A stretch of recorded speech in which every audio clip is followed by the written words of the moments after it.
예레미야가 1장 8절에서 11절에 있는 말씀입니다. 예레미야가 1장 8절에서 11절에 있는 말씀, 오늘 우리에게 주시는 하나님의 말씀, 우리 함께 한 목소리로 받들어 읽겠습니다.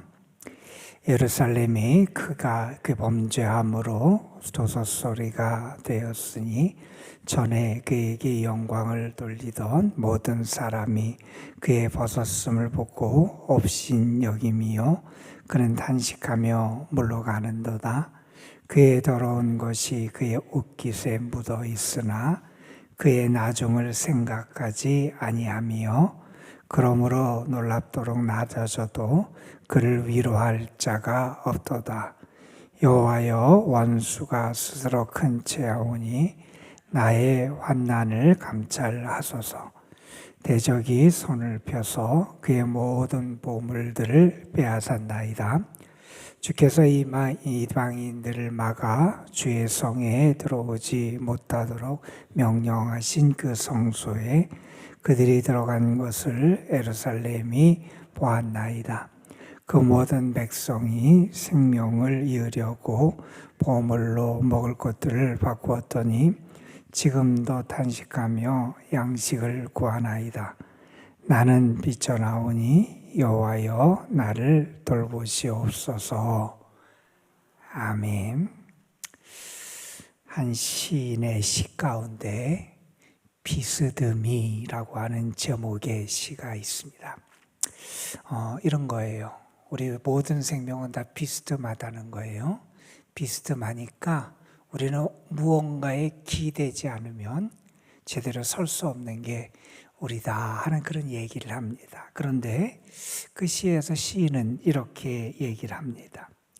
우리는 기대는 데가 많은데 기대는 게 맑기도 하고 흐리기도 하니 우리 또한 맑기도 하고 흐리기도 하다. 이런 표현을 해요.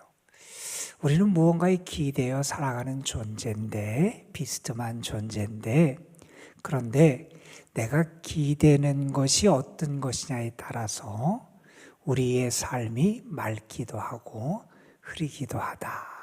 그러니까 내가 기댈 대상이 올바라야 되고 기댈 대상이 맑아야 되고 기댈 대상이 제대로 바른 기댈 대상을 우리가 기대며 살아가는 그런 지혜가 우리에게 필요하다 하는 그런 이야기이지요.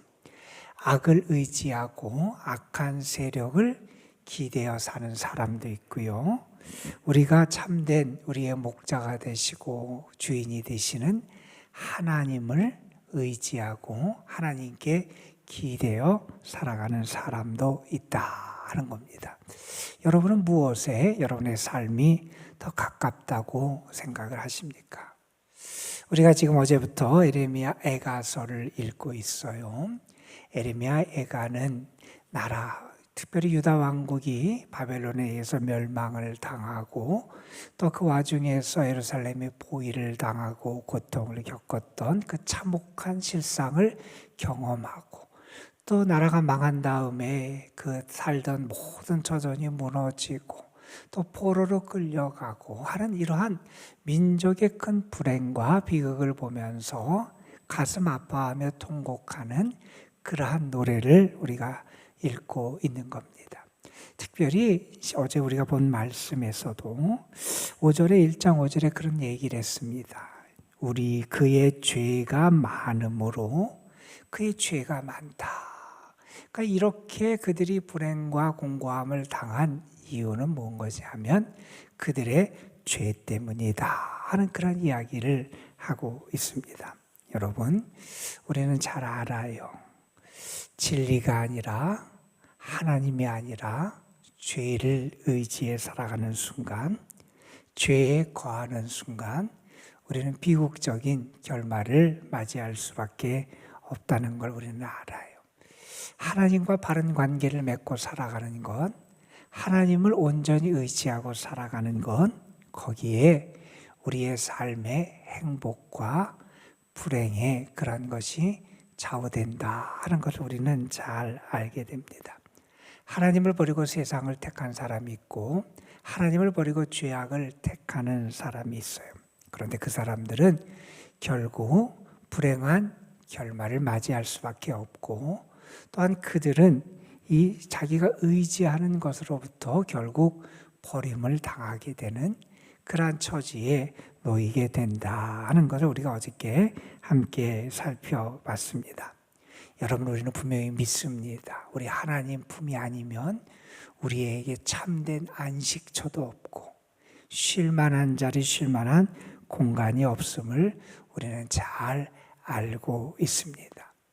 혹시 죄가 우리의 삶을 무너뜨리고 있지는 않은지, 혹시 죄가 우리로 하여금 우리가 마땅히 누려야 될 존귀함과 영광을 빼앗고 우리의 삶을 뒤흔들고 있는 것은 아닌지, 우리가 죄 때문에 하나님의 백성의 축복과 영광스러움을 혹시 잊어버리고 살아가고 있지는 않은지 우리의 모습들을 돌아보게 됩니다. 오늘 우리는 어제 읽은 말씀 다음에 등장하는 8절부터 11절의 말씀을 우리가 읽었습니다.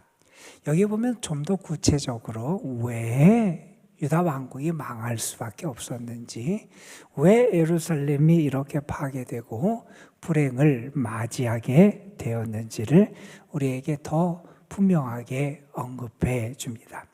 여러분, 8절에 이렇게 말하지요.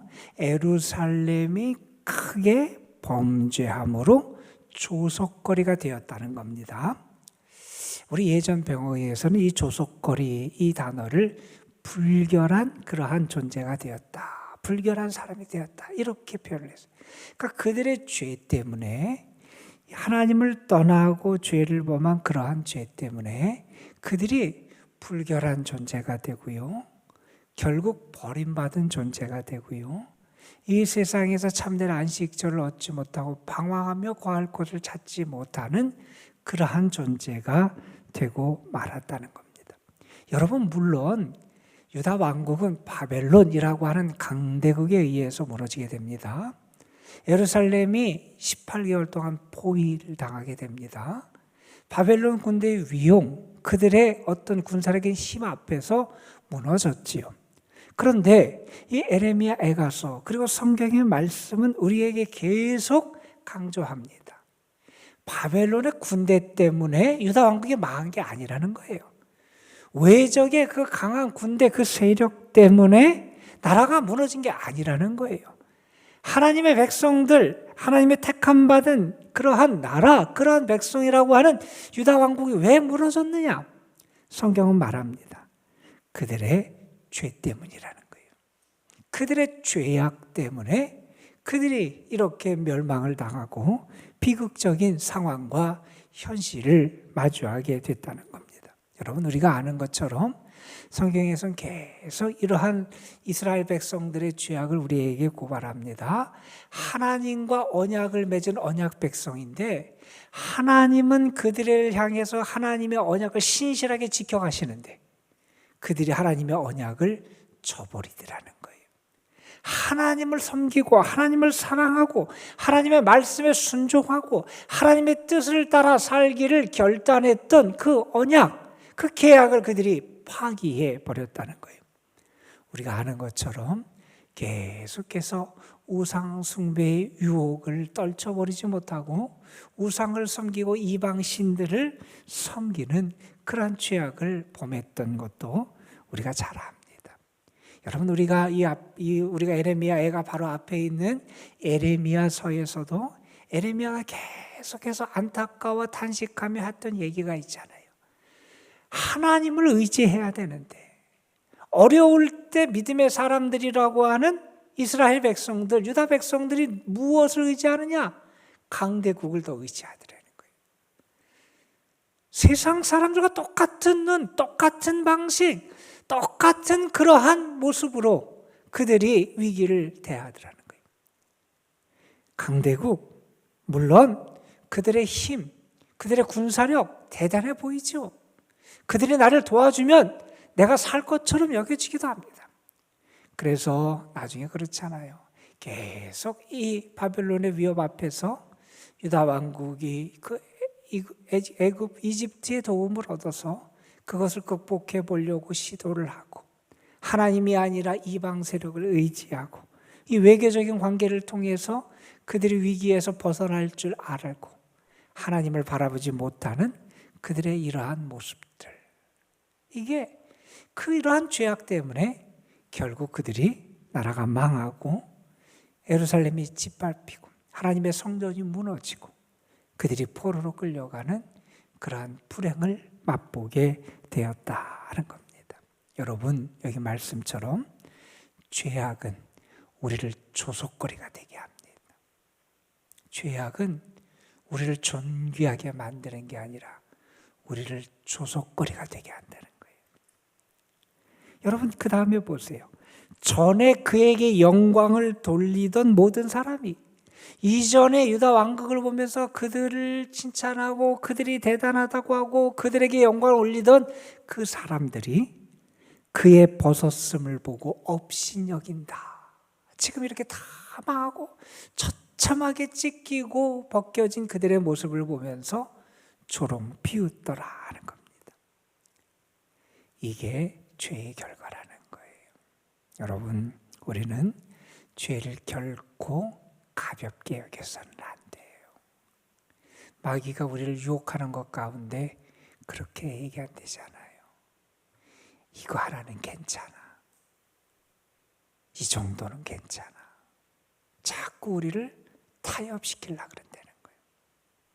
여러분, 우리의 모습 속에 혹시 하나님이 보시기에 합당하지 못한 모습들이 있다면 그것이 나를 조롱거리, 조속거리, 비웃음거리 되게 한다는 사실을 우리가 결코 잊어서는 안 되며 우리 자신을 새롭게 세워나가고 회개할 수 있는 그런 믿음이 우리에게 있어야 한다는 겁니다. 여러분, 이들의 모습이 9절에 이렇게 나와요.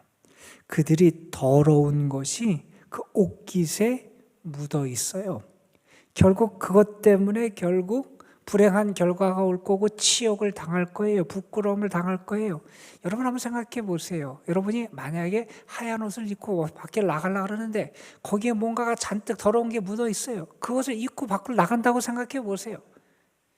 옷에 뭔가만 묻어도 다른 사람 앞에서 내가 부끄러움거리가 될 수 있는데 그들의 죄악이 그들의 삶의 옷에 묻어 있는데 그 다음이 어떻게 될 것을 생각지도 않아요. 여러분, 그래서 지혜로운 사람은 과거를 돌아보면서도 자신의 삶을 새롭고 경건하게 만들어갈 수 있어야 되고요. 또 현재의 삶에 잘못된 것들, 부끄러운 것들을 제하는 지혜와 모습도 있어야 되고요. 뿐만 아니라 이것이 어떤 결과를 가져오느냐, 이것이 우리에게 우리의 미래에 어떤 그런 안 좋은 결과를 가져오는지도 밝히 보고 그것을 씻어내고 멀리하고 떨쳐버릴 수 있는 그러한 지혜가 있어야 한다는 겁니다. 여러분, 이러한 모습을 보면서 9절에 이 시인은 이렇게 하나님 앞에 그렇게 간구합니다. 나의 환난을 감찰하소서. 11절 마지막에 또 이렇게 얘기합니다. 여호와여, 나를 돌보시옵소서.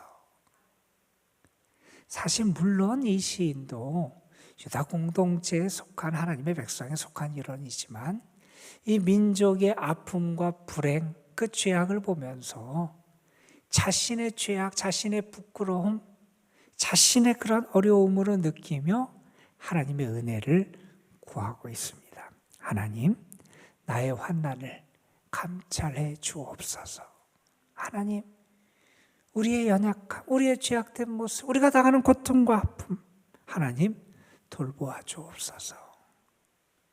우리 자신을 위해서도 기도하지만 우리의 공동체, 우리의 나라, 이 사회를 위해서도 우리가 하나님 앞에 이렇게 믿음으로 간구할 수 있어야 한다는 겁니다. 여러분, 이 죄악의 결과가 단지 그들에게 물질적 혹은 어떤 삶의 그 환경적인 쪽에서 육체적인 고난만 가져온 것이 아니었음을 우리가 알게 돼요. 10절에 보면 이제 예루살렘 성전이 이 바벨론의 군사들에 의해서 짓밟혀지는 그러한 비극을 맛보게 됩니다.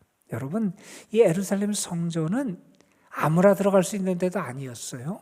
또 성전 가운데서는 거룩한 장소들이 구별되어 있었어요. 그곳은 아무나 들어가서 그 장소를 더럽힐 수도 없고, 이스라엘 백성들은 그곳에 하나님의 임재가 있고 하나님의 역사가 있고 하나님의 은혜가 있음을 믿었고, 그들이 경건하고 거룩하게 그 장소를 구별하며 살아오고 제사를 드렸던 것이 이스라엘 백성들의 신앙의 모습이었어요. 예루살렘 성전은 그들의 삶의 터전이었고 신앙의 기초가 됐던 게 예루살렘 성전이잖아요. 그런데 10절에 보면 그 대적들이, 그 바벨론의 군사들이 그 하나님의 거룩한 장소를 짓밟고요, 성전의 기물들, 보물들을 탈취해 가는 그러한 일이 벌어지게 됐다는 거예요. 여러분, 이것은 신앙인들에게 더 큰 수치요, 고통이었다는 겁니다. 그들의 삶에 뿐만 아니라 그들의 신앙의 터전을 그들이 짓밟혀 버리게 됐다는 거예요. 죄악이 이런 결과를 가져왔다는 거예요. 그러면 또 보십시오. 11절에는 어떤 불행을 그들이 겪었는지 얘기합니다. 그때 예루살렘에 있던 사람들이 포위를 당하고 양식이 없으니까, 양식을 구하기 어려우니까 보물을 주고 먹을 것을 바꾸며 얻어서 먹고 살았다는 거예요. 그런데 지금도 그러한 일이 계속되고 있다는 거예요. 극단적인 한계와 고통 속에서 그들이 괴로워했고 신음했던 그런 상황을 우리에게 보여줍니다.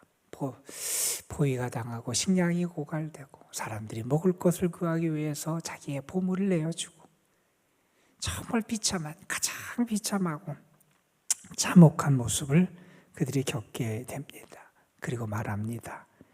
나는 비쳐나오니 여호와여 나를 돌아보아 주옵소서. 여러분, 우리는 하나님의 은혜로 살아가는 존재예요. 하나님을 떠나서는 우리에게 행복도 기쁨도 없습니다. 하나님 없는 형통함 쉽게 무너집니다. 하나님 없는 기쁨, 그것은 결국 우리에게 탄식으로 돌아오게 됩니다. 여러분, 우리는 하나님을 떠나는 자가 아니라 하나님만을 의지하는 자, 하나님께 기대어 살아가는 신앙인이 되어야 됩니다. 혹시 내가 다른 것에 발을 내딛고 있고 의지하는 모습이 우리에게 있고 하나님 앞에 추하고 더러운 모습이 있다면 우리 하나님 앞에 함께 이렇게 기도해야 됩니다. 하나님, 우리를 용서하시고 다시 우리를 돌보아 주옵소서. 하나님, 하나님 긍휼히 여겨 주옵소서. 우리의 삶에 하나님의 은혜가 임하고, 또한 우리가 살아가는 우리의 가정, 이 사회, 이 나라에 하나님의 긍휼과 은혜가 다시 회복될 수 있도록 기도하고, 그래서 하나님 안에서 다시 치유받고 씻음받는 그런 은혜가 여러분과 여러분의 삶에 가득하시기를 주님의 이름으로 축복합니다. 기도하시겠습니다. 아버지 하나님, 시인은 하나님 앞에 간구합니다. 하나님, 우리가 당하는 이 환난, 우리가 당하는 이 고통, 우리가 당하는 이 아픔을 하나님 감찰하시고 우리를 불쌍히 여겨달라고, 돌보아 달라고 하나님 앞에 간구합니다. 저들의 범죄함으로 말미암아 그들이 겪었던 너무나도 참혹스럽고 비참한 그 죄의 결과들을 우리가 함께 읽었습니다. 영광을 받고 존귀한 존재로 세움받아야 되는 하나님의 사람들이 다른 이들의 조속거리, 조롱거리, 비웃음거리로 전락하고 맙니다. 아버지 하나님, 죄의 결과를 생각하지 않고 죄 가운데 머물러 있다가 그들이 수치와 멸시를 당하게 됩니다. 하나님의 성전이 짓밟혀지고 성전의 보물들이 빼앗겨지고 그렇게 자랑스럽게 여겼던 삶과 신앙의 터전을 잃게 되고 맙니다. 굶주림 가운데 먹을 것을 얻기 위하여 몸부림쳐야 되는 참혹한 현실도 그들이 경험했습니다. 아버지 하나님, 유다 백성들이 겪었던 이 죄의 참혹한 결과들을 바라보며 우리가 반면교사를 삼을 수 있도록 우리에게 지혜를 더하여 주옵소서. 죄가 그 결과가 얼마나 무서운지 알게 하여 주시고 죄를 떠나고 악한 세력을 떠나고 이제는 하나님께 향하고 하나님만을 바라보며 의지하며 살아가는 저희들 되게 하옵소서. 하나님께만 소망이 있음을 알게 하여 주시고 그래서 하나님을 향한 신실함을 지켜나가는 저희들 되게 하옵소서.